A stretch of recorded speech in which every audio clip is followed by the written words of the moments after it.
Richard, good evening. How are you, my man? How is the video and audio? You're the first in the chat.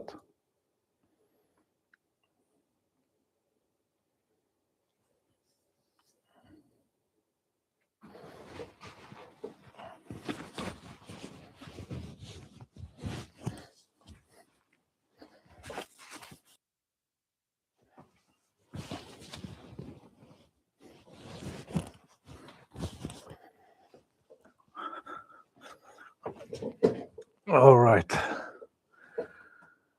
Video and audio, good. Thank you very much, Richard. Paulo Costa. Hello, Paulo. How is the video and audio in your end? There will be no topics tonight, guys. So any question that you might have or any topic that you might decide to open for this stream, feel free to do it. Very good, excellent. I'm glad that the connection is good. Today the stream is open for everyone. I hope that more people will come and we can make an interesting discussion on any topic that comes.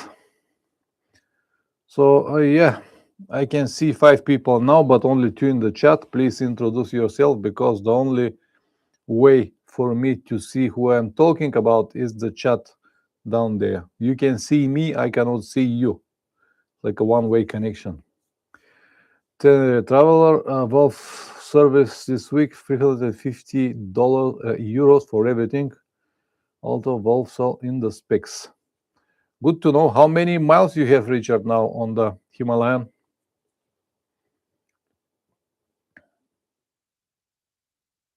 Good to know that the Himalayan going well.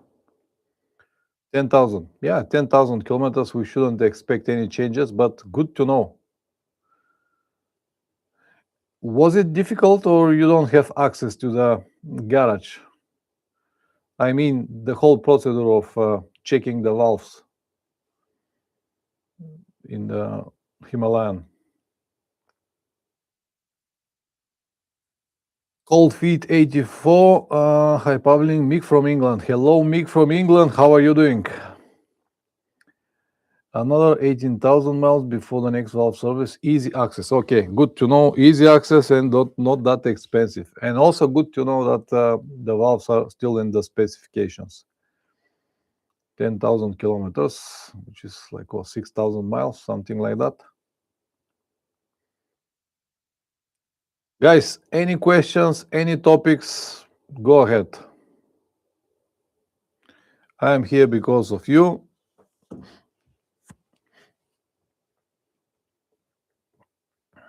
I am quite busy here to organize everything, working on all of this visa problems and try to reach different embassies. So I don't have much time to organize different topics for the stream, and also for the channel members and patrons. I haven't posted anything in the last 2 weeks, but as I said, I'm very busy now at the moment, working in all directions. I still try to organize my Turkmenistan visa, but to reach these embassies is not that easy. We'll see. I hope that I'm gonna get it. Traveler, do you use the sun compass? The sun compass, and if so, do you think it will be good for others? If you mean to check where is the sun and to guide my directions, yes. Is this what you mean, Richard?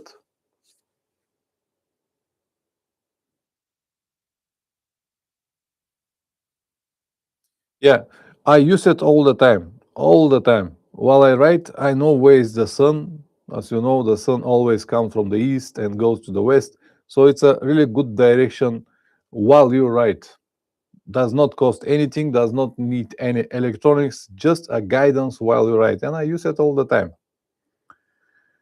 Cold Feet 84. I have a Himalayan 450 with 18,000 miles on a 15 months, and it's been fantastic. Okay, another one, 18,000 miles.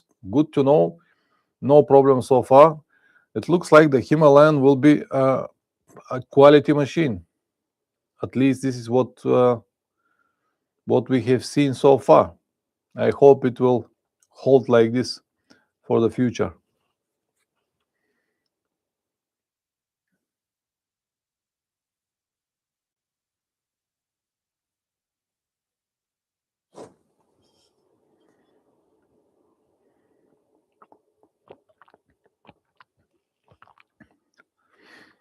Come on, guys. Questions, please.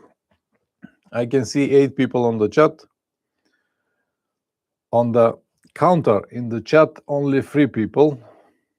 The rest, show yourself, introduce yourself, ask your questions, please. This is the only way to me to help you. Cold feet, no problem at all. And the bike just gets better with miles. Excellent. Good to know. Richard, we talk a lot about preparation to travel. What do you do? Prepare your family and your life at home before you go. Yes, this is another part of the preparation to prepare your family and all of your finance while you are out. And also very important, maybe one of the most important, especially if you travel on budget, which basically mean that you're at home also will be on budget, and your wife and your kids and whatever family you have need to cope with that budget. So yes, this is another one, probably topic for another stream, because the discussion is very long and everything need to be set before you go. If you have any financial problems, the best way is to solve them before the trip, because once you go, you'll be far away and you can't help at all. The money might be a big problem.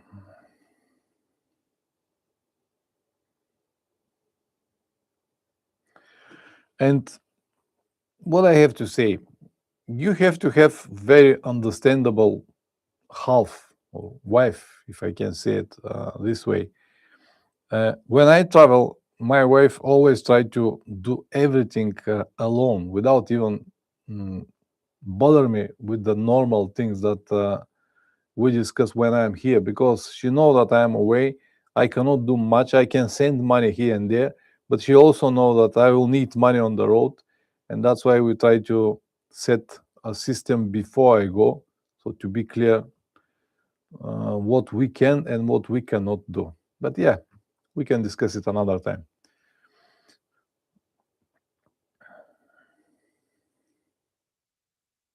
It's a bit morbid, but making a wool is essential. Many young people think they would make, but it's very important. Yes, it is important. If you have no problem with the money, if you're travel without any limitations, this also shouldn't be a problem at all, because nowadays, thanks to all of these technologies, you can send money everywhere around the world just in a matter of seconds.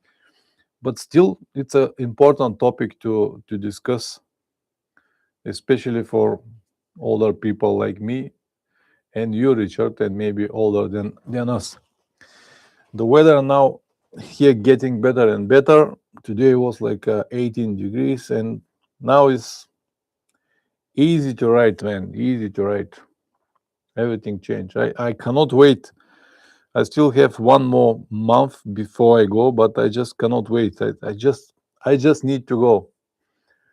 I came from South America in February 2025, so more than a year ago. I'm ready to go on another trip, and I honestly look forward to it.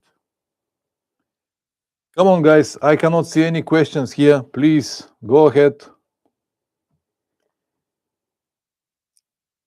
Richard, again, many people don't know what a Carnet de Passage is and when you need it, and you can explain this. Yes, I can.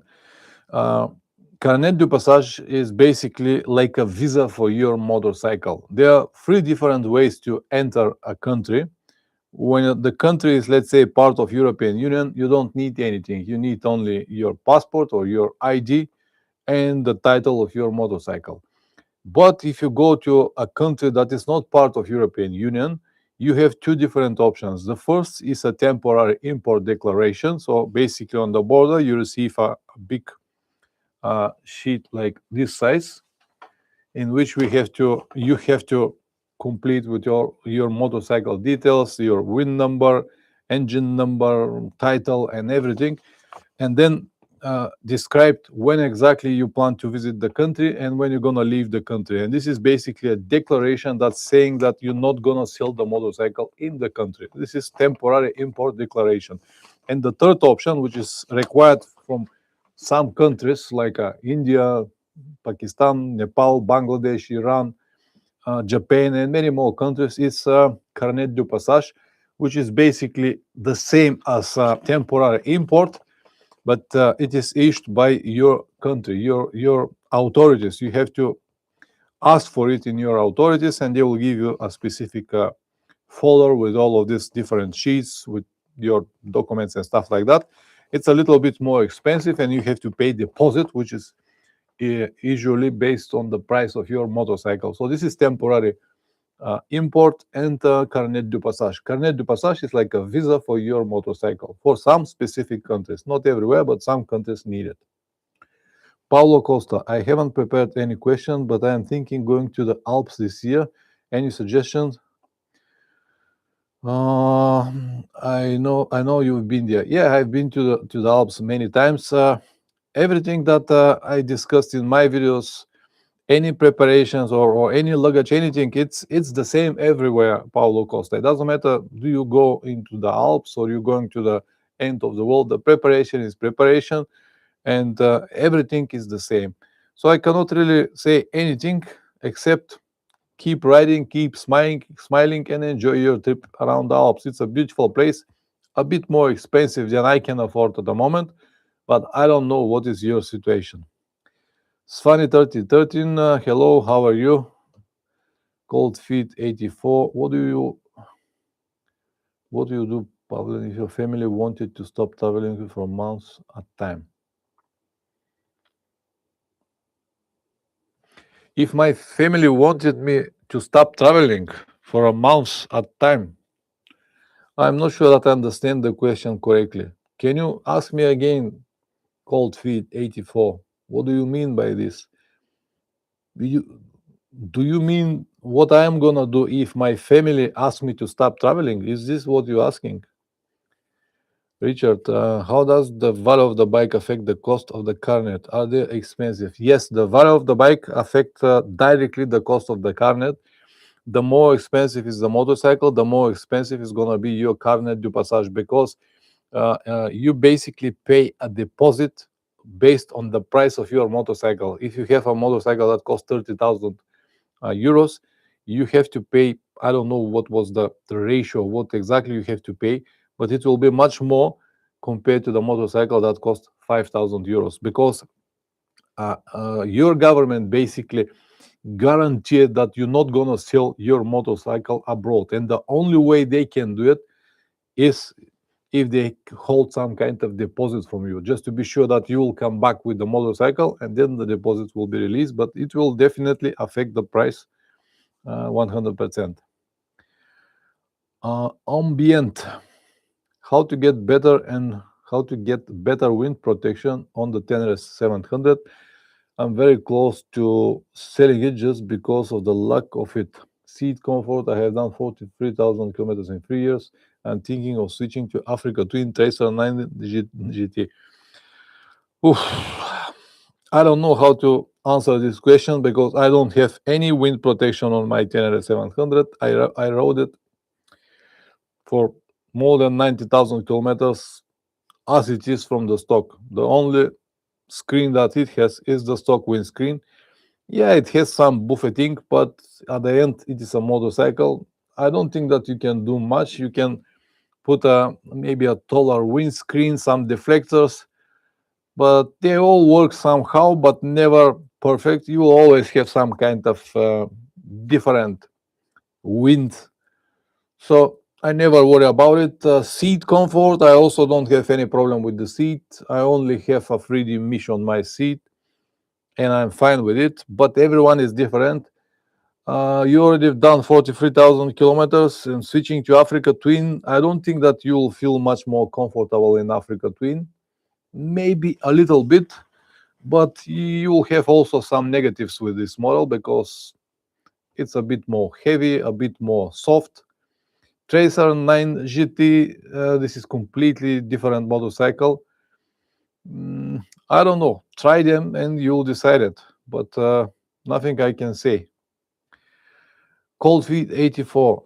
Okay, so my family is very understandable. My wife is very understandable. She understood that if she stopped me from traveling, it is not going to be good for any of us. She knows very well that if I go and travel for a couple of months per year, the rest of the year I'll be at home and everything will be perfect. So that's why they never try to stop me. And basically, if your family want to stop you, maybe you have to change the family. This is what I have to say.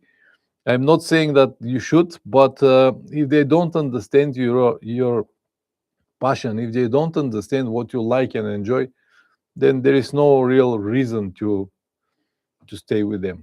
Yeah. Richard, many countries insist of buying their insurance at the border. Is this always necessary, or you can proceed without it?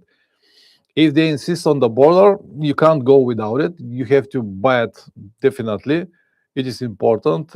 In many countries, you can go with the insurance that you have. For example, if you travel around Europe, you have nothing. You need nothing more than a green card. Green card will work everywhere.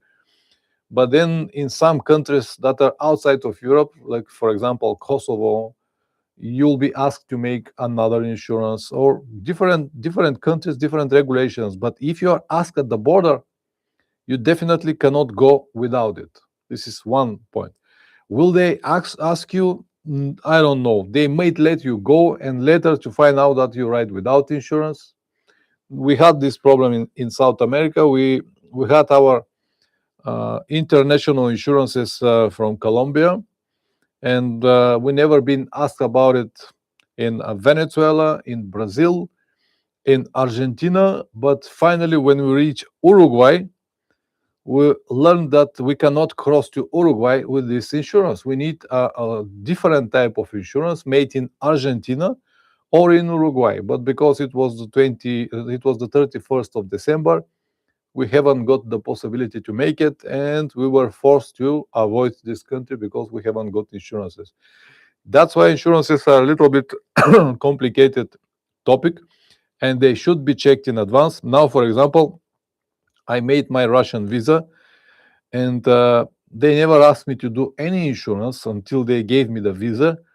But the person who made the visa, he said, it's a good idea to have some kind of insurance. Maybe they will never ask you at the border, but it's good to have it. Last time when I made my visa for Russia, they asked me to do the insurance before they give me the visa. Now they did not, but I made the insurance anyway because once I reach the border, and if I don't have insurance, they might just send me back. So insurances are something that needs to be checked in advance, maybe twice, 3 times before you go to the border to avoid problems. Kiran B 1989. Hello, Pavlin, in India. Now you get E20 eternal bleeding fuel as a standard. So do you face any problem? Do the different types of fuel available? Ethanol bleeding. No. Don't worry about it. In Europe, we have similar with a part of ethanol on it. We don't have any problems with this petrol. Also in India, I haven't got any problems with the petrol, and I fill it up many times in many different towns and villages. No problem with the petrol. Richard, is it worth traveling with a set of goggles? And a pig's good idea on the helmets. Is the buffeting too much? Oh, it's a problem. I know Plummet wears goggles. You wear a visor. So goggles are good idea if you ride off-road. But when you travel, goggles are not a good idea. Plumman wears goggles when he rides in the forest, but on the trip he wears normal visor because goggles limit your side vision. Basically, you have you became like a horse. You don't have a good side vision. You have to twist your uh, neck much more to have the same angle of visibility because the goggles are they have limitations. They are made for someone who is racing in the forest or in a motocross uh, race track, and you don't need the sight. But when you travel in the cities, you need everything around you. That's why I think that the goggles are even dangerous in the cities, and also they are not comfortable when you travel. On the cold days, everything goes in. In the rain, everything goes in. They are good only when you go to a technical track where you need more oxygen. About the peaks, peaks are something that I I basically never buy a helmet without a peak because the peak has many different purposes. First, and maybe the most important that I always have it is because it protects you from a direct sunlight. Everything that you need to do is just to tilt your head a little bit and you'll be covered. Otherwise, you will be blinded from the sun. Also, if you drop your helmet on the ground, the peak protects the visor. I never, for example, carry a spare visor with me because I know that the peak will protect it, and the chances to break my visor are very, very low. Last year in South America, I broke it when I went over the handlebar, but because my visor was open and somehow I hit it with probably, I don't know, with the handlebar or something and broke it. But it happens in very, very rare situations. This is actually the first time when I break a visor on the helmet with peak. So yes, peak is important. Peak is very important. Okay, let's see what we have. Svani 1313. Is the insurance made just for Russia or does it cover the multiple countries? The insurance that I have right now is for worldwide, cover the whole world, which basically means that I will be able to use it in Russia. But I'm not sure about it because they said the whole world, but in Russia things are completely different. Last time I had the same insurance, but I couldn't remember. I don't think that anyone ever asked me on the border about this insurance, and no one ever asked me in Russia definitely about this insurance. And I have been stopped by police at least 3, 4 times. Never ever asked me about this insurance. Never asked me about any insurance. They just check my documents and let me go. So it's technically it's for the whole world, but will it work in Russia? I guess that it will not, and it is not cheap. It costs like 120 euros for 3 months, something like that was. Trainer Traveler, forgive me if some of my questions seems basic, but when I started, I knew nothing and had no one to ask. You also will hopefully assist those who ask. Yeah, absolutely, Richard. I'm with you. The same with me. When I started traveling, the only source of information was some forums, and in these forums, you cannot really find what you need, especially about traveling, was absolutely nothing. So all the information I basically learned by myself by trying and errors and yeah, you know the stuff. So yeah, absolutely, these are basic questions that many people get confused. For example, goggles. Many riders think that if they have goggles, they look like a Dakar racers. But as I said, goggles are only good when you race. That's it. For the rest, they are dangerous and they are not comfortable at all. Richard, which country in your travels sells the best chocolate? We're about chocolate. Richard, I gave up the chocolate about 3 months ago. I'm not gonna eat any chocolate anymore because I was addicted to the chocolate. When I open a chocolate bar, no matter how big it is, 50 grams, 100 grams, or 300 grams, I eat everything completed. So I have a problem with the chocolate, and the best way for me to avoid it is to stop it at all. So best chocolate, of course, in Switzerland. Switzerland, they've got the best chocolate. It's very well known. Start with Lindt and name anything after that. So chocolate, it's a real addiction, and I'm glad that I get away from it. Now I'm fine. I don't eat any sweet except some fruits, but I don't eat any chocolates, any torts, any cakes, any artificial sugar, nothing like this. I don't eat this stuff anymore.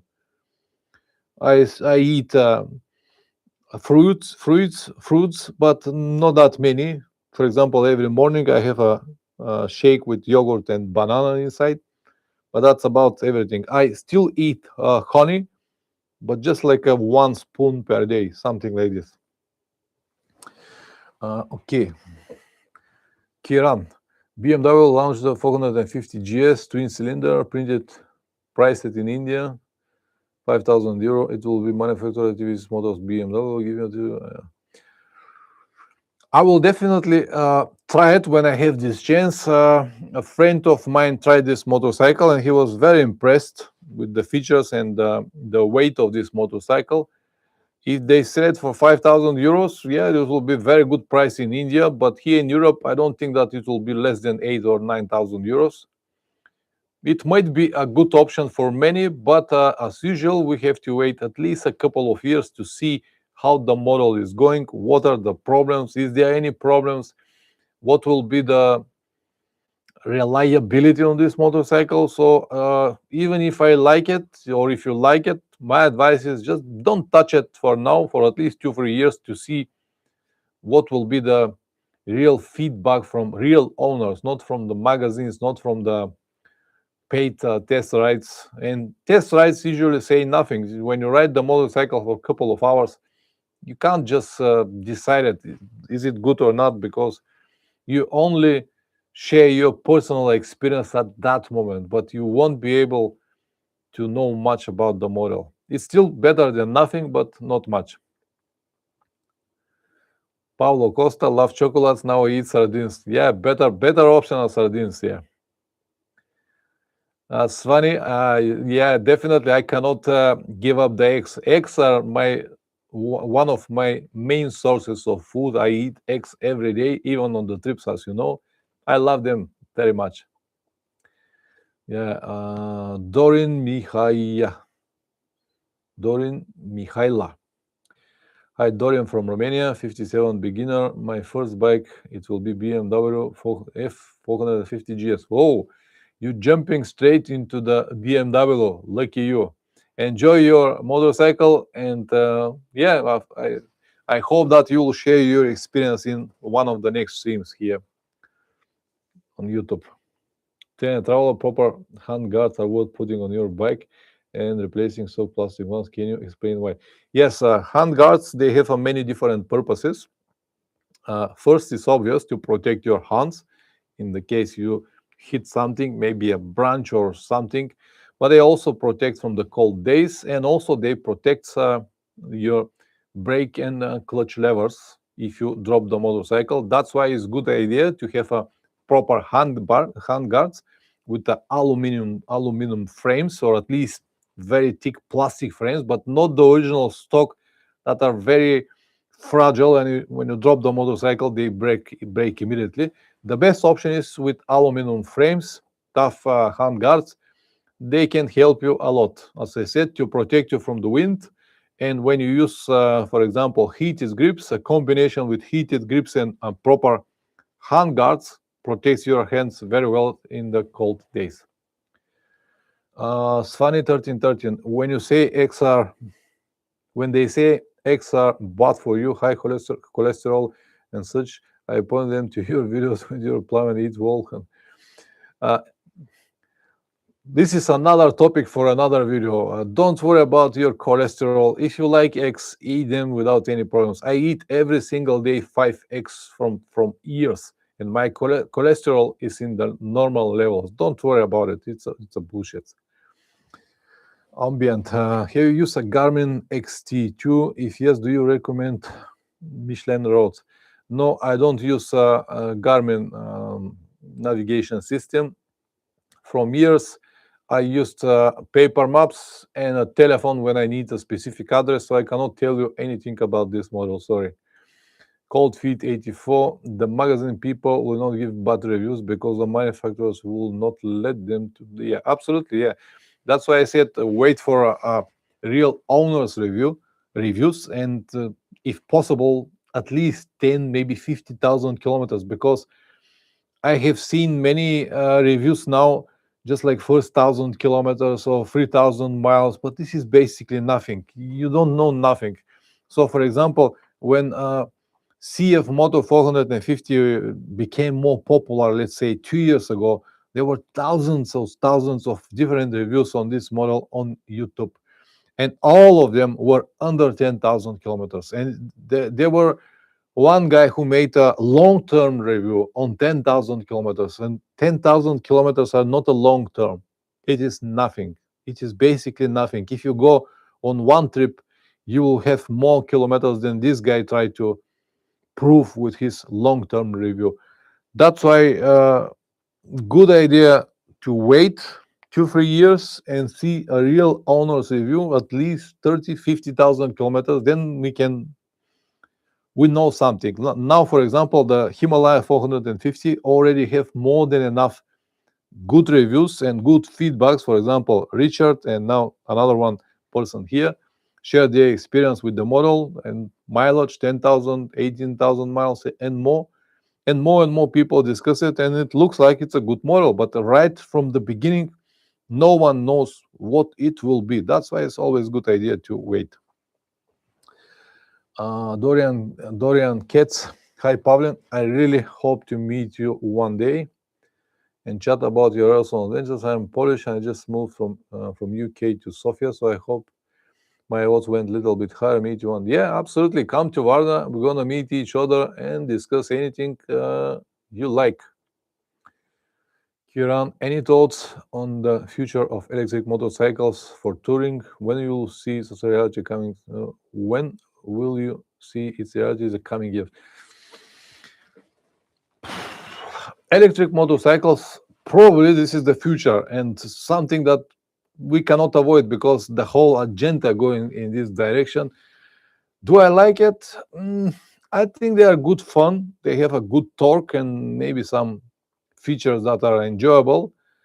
I am still an old school guy. I prefer to have a normal engine. I prefer to have a clutch and just a normal feeling of a motorcycle. Are they the future? I don't know, probably. But who knows? Might not. For now, I will just remain silent. I don't mind to have one electric motorcycle to have fun with it, but just for maybe to ride it here around my place. But for traveling, it will be complicated right now. Maybe in Europe will be all right. You'll have places to charge your motorcycle. Outside of Europe, there is one guy on YouTube, I forgot his name, that travel with electric motorcycle, but I don't know why I have to make everything so complicated just with the idea to travel with that electric motorcycle when we have petrol engines from years and everything that you need is just to put some petrol. But maybe this will be the future. Traveler, outside of Google Maps on your phone, are there any other navigation apps you can recommend for specific continents if Google isn't available, especially free ones? Yes, for example, if you decide to travel to Russia, Google Maps doesn't work so well in Russia, and for Russia, the better option is Yandex. It's a Russian option that works. Another one that I found recently is Organic Maps. Organic Maps, it's another application. It has a very similar software like Google Maps, but it works completely offline everywhere. The app itself, it's not heavy, it's very well designed, and you download only the maps that you need at the moment. It works on the same principle. It's a very good option. And many of my friends use Osmand. I don't really like Osmand. It's too heavy and too slow for my taste.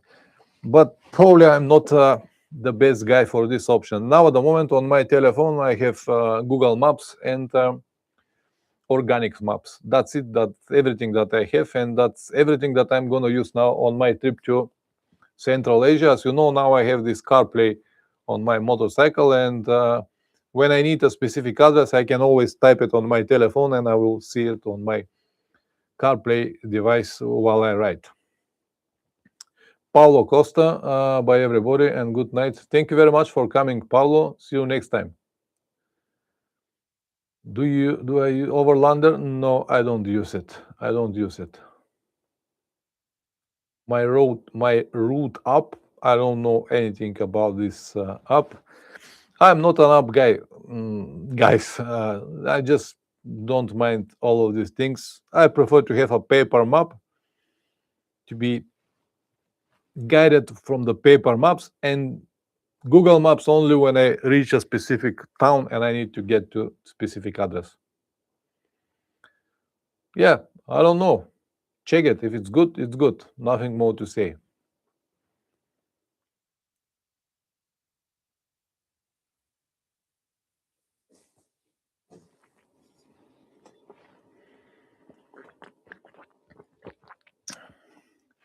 I set up my luggage yesterday, and I made a video that will go live tomorrow on the main channel, and you'll see exactly what I have in my saddlebag and my tank bag, and the weight and the things that I've got inside might surprise you a little bit.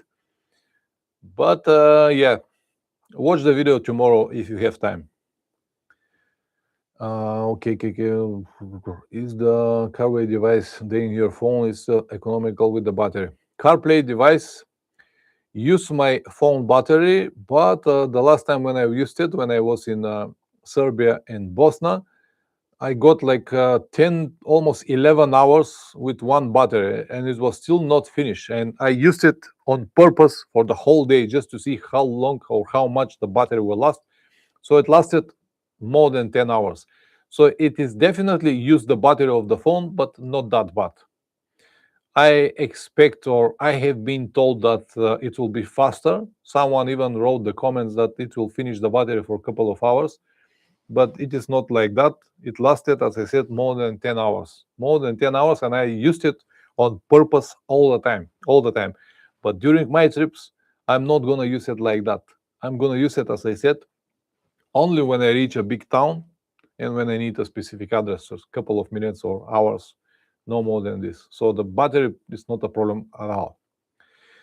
Kiran, will you use cash on Central Asia, because we saw your trouble with cards in the South America series?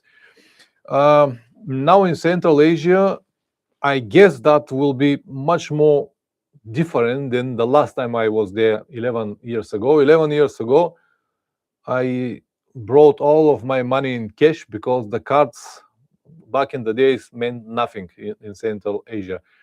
Nowadays, I guess that we will be able to use the cards in many places. Also, we will be able to draw local currency from the ATMs on specific places. So I will have some cash with me just for an emergency, but I hope and I guess that it will be not a problem to draw money, local currencies from the ATMs in each one of these countries. Of course, cash is always a good idea to have because cash is king. It's good. And if you keep cash, always keep it in dollars. Easy to exchange it everywhere around the world. They will exchange also euros, but might be a little bit more complicated. In South America, we have some problems in Venezuela. In Venezuela, nothing works because of the sanctions. In Brazil, we had problems with the cards until we realized how to use our cards in Brazil. After that, it was fine. But in many places, it was not a problem to use your card to draw money from the ATMs or to pay for petrol, for food, and stuff like that. Nowadays, everything is more digitalized and payments with cards are much more accessible. And I hope that it will be the same in Central Asia, because in this part of the world that the technology is going very fast. And Now I'm guessing basically because I don't know what exactly it will be, but we'll see. I will tell you when I get back home. And one more important information, I said it before, but I'm going to say it again. This time on my trip to Central Asia, I'm not going to upload the usual short updates that I normally do. I'm not going to upload any updates. The only information about the trip will be available when I get back home and when I make the detailed video episodes. Now, when I'm on the road, I will post on my social media maybe pictures or some uh, stories where exactly I am at the moment and how it's going, but I'm not gonna upload any short updates.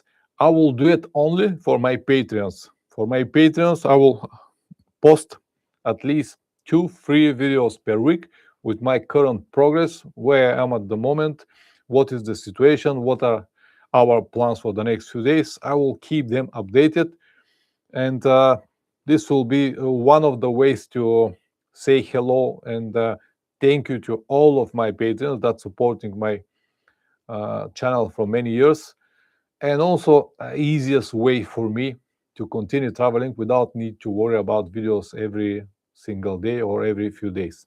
I hope that you will understand it.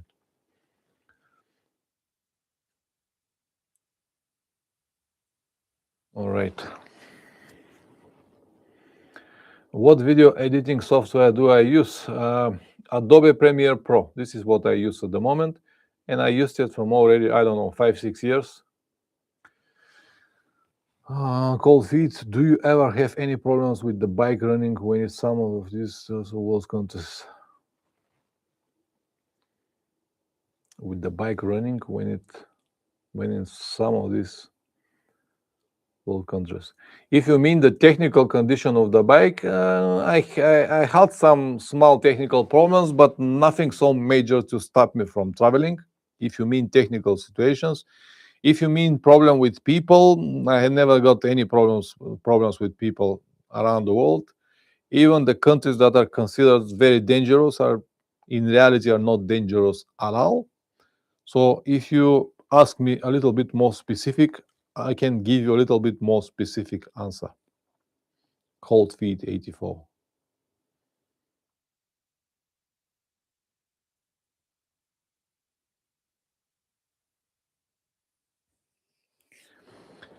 Kiran, do you have any data backup strategy for a recorded video? Because I think you lost some footage in South America series due to complete memory cards. No, I don't have, and I'm not gonna have now as well. There are some devices that can be used to make backups, but the options that I have found are not really easy to use when you don't have a computer with you. I saw now a video from Robert Baldinger that he has a video about how to back up everything on the iPhone. I will check this video. I don't know how to do it basically. Yes, last year in South America, one of my SD cards got corrupted and I lost like 3 days on the trip. But this is the risk that I have to have right now. But now, because we are two people, me and Plamen also have a camera on his helmet. So I hope that at least one of the cameras will work and we will have some kind of footage. So no, I don't have any options to back up the videos while I travel.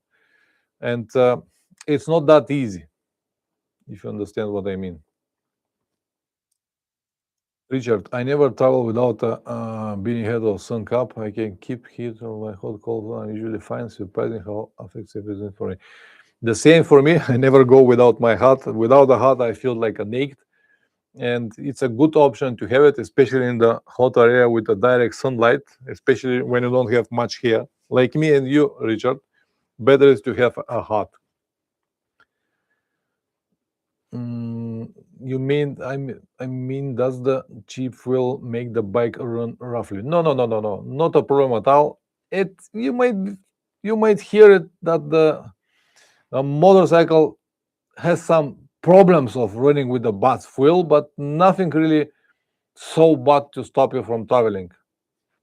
It's enough. Don't worry about it. If you worry so much about it, you can always have a few octane boosters with you, and when you have suspicious that the petrol is not good quality, you can put some of your octane boosters.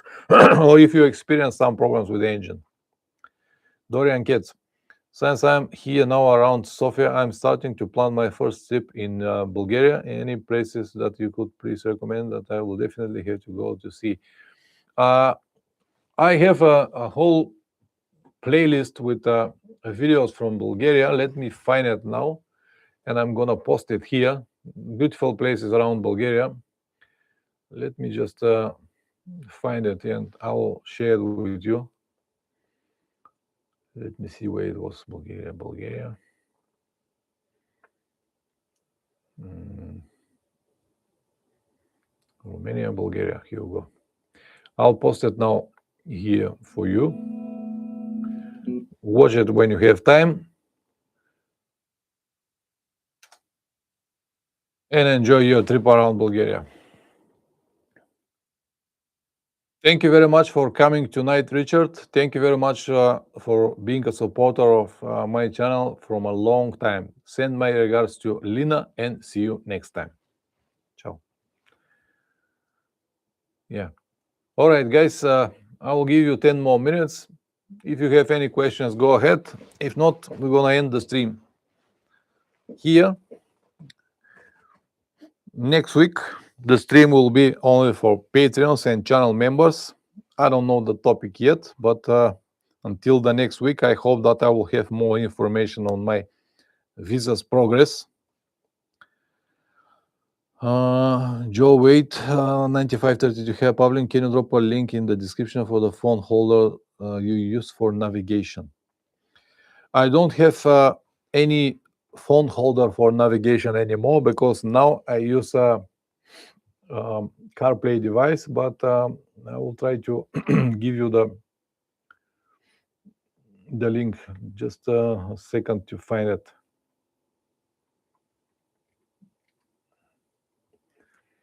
The brand was GYB. GYB. Let me see. Can I find it here? Okay. I got it.